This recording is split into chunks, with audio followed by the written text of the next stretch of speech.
Sure, it works for some people. The other thing, though, is what was described by our reporter Steve Evans as forced laughter. Now, I'm not convinced that getting everyone in a room and having them laugh is necessarily forced. And here's someone who can kind of back that up. Wes Floyd runs laughter yoga classes in Shropshire. Morning, Wes. Hello, Jim. How Morning. are you? I'm fine. What is laughter yoga? Well, two things really. It's laughter and it's yoga. So the yogic element comes in because yoga, the definition of yoga is actually is to yoke. It's to connect. It's about unity.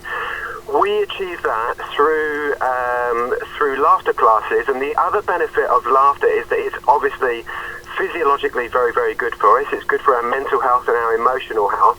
But by combining it with yoga, then we do get this kind of sense of connection when we do it with each other. I mean, you'll know yourself that, you know, if you're laughing with your best friend and you make that eye contact, that in that moment of laughter, in that moment of joy, you are totally connected with each other. You're totally present and totally in the now. So laughter yoga was developed by a medical doctor from India, and what he discovered is that the body cannot tell the difference between real laughter and fake laughter. So even though the mind can, the body can't. So what this means for us is that we can actually do the motions, we can trick the body into doing laughter, and that carries through and actually releases endorphins and counteracts stress hormones and actually feeds our body with the happy chemicals that we need. So in laughter yoga, we basically say that we don't laugh because we're happy because we laugh. So it's a really interesting concept that actually you put the laughter first and then the happiness naturally follows. But you have to make one person in a group start laughing, and is that not the challenge in the first place? You've got to start the ball rolling somehow. Well, we all do it together, so it's not one person that's singled out. There's no comedy, there's no jokes, and there's no humour. What we do is we initiate the laughter by doing laughter exercises. And this is essentially a form of deep yogic breathing. They call it pranayama. So it's about bringing fresh oxygen deep into the lungs and then letting it out in the normal way that you would let it out.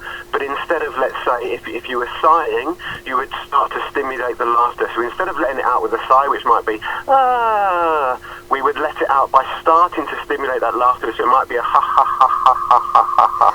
And actually, if you sustain it, because the average laugh is only 3 to 5 seconds, but in our clubs, what we do is we sustain that for at least 30, 40 seconds. And if you can sustain that in a group environment where, you know, you're in a safe environment, the doors are closed, and, you know, we're all in it together, then with eye contact and movement, that very, very quickly turns into real and contagious laughter. Because, you know, don't get me wrong, it is the real laughter that we want, but we have to fake it until you make it. But it does change very quickly. And what does this do for participants? What difference does it make to the lives of the people that?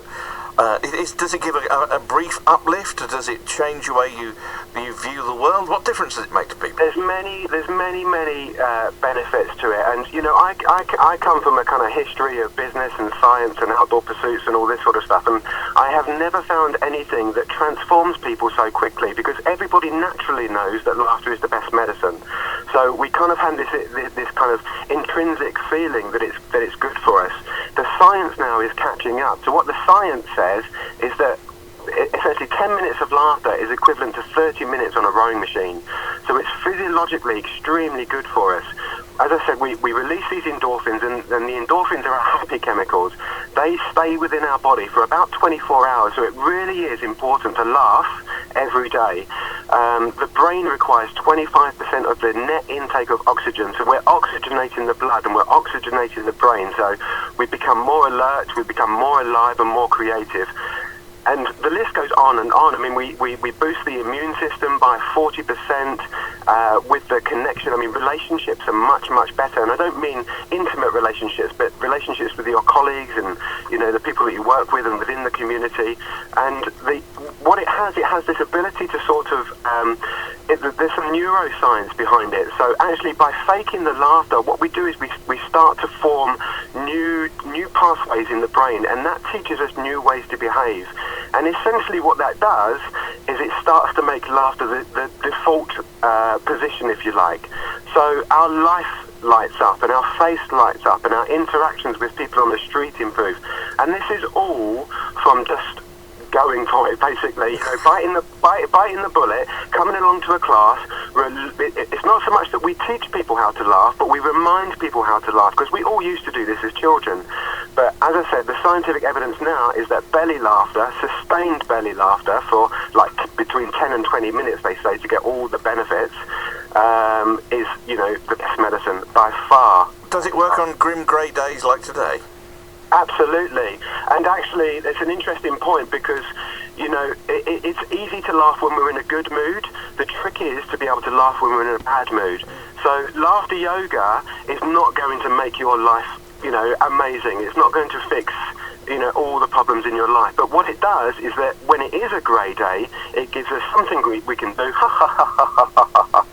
and we sustain that, and our mood improves, and our interaction improves, and, our whole life improves. In my experience, that's what's happened to me.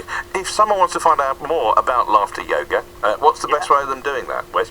Well, in Shropshire, we've got a few things going in Shropshire. I mean, I teach and hold workshops and events all over the country, which is great. So, but if you want to come along to a local club, there's one in Oswestry, and that runs every Tuesday evening from 6 o'clock until 7 o'clock. That's in the Quaker House on Oak Street there. And we have another class in Shrewsbury on Wednesday evenings, and that's 6:30 till 7:30. And we're also developing one over in Stoke-on-Trent, which I know is a little bit out of your county, isn't it? But yeah, we're kind of expanding all the time. And the great thing about the laughter workshops is it's kind of our not-for-profit community stuff that we do. I mean, we do work in businesses, and we do work in care homes and hospices and various different businesses around the UK.